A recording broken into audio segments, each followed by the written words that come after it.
Bagong babae ni James Yap, agaw atensyon. Ikinagulat ng lahat na siya pala ang bagong babae sa buhay ni James Yap. Si James Carlos Agravante Yap, Sr. ay isang professional basketball player, kung saan huling naglaro ito sa Blackwater Bossing ng PBA. Kilala ito bilang Big Game James dahil isa siya sa mga mahuhusay na manlalaro sa PBA.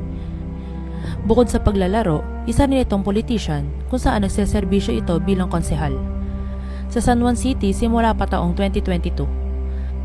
Matatandaan naging karelasyon at ikinasal ito kay Chris Aquino taong 2005 at nagkaroon naman ng isang anak na si Bimby.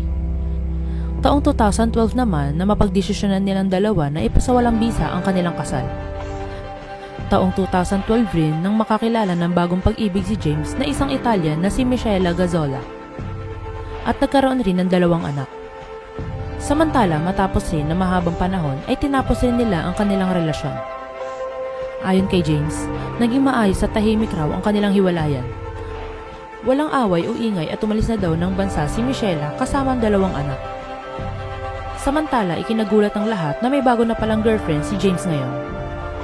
Taong 2024 pa raw nalilink ito sa isa't isa nang namataang magkatabi sila ng upuan sa selebrasyon ng kaarawan ni Annabel Rama. Ngunit agad naman itong pinabulaanan at sinamay nagkataon lamang daw na magkatabi sila. At isa pa, matagal na raw silang magkaibigan dahil ka-teammate ni James ang asawa ni Danica Soto na si Mark Pingris.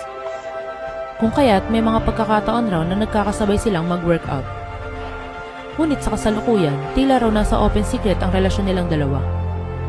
100% confirm umano na dating na raw ang dalawa ayon sa isang netizen sa Reddit.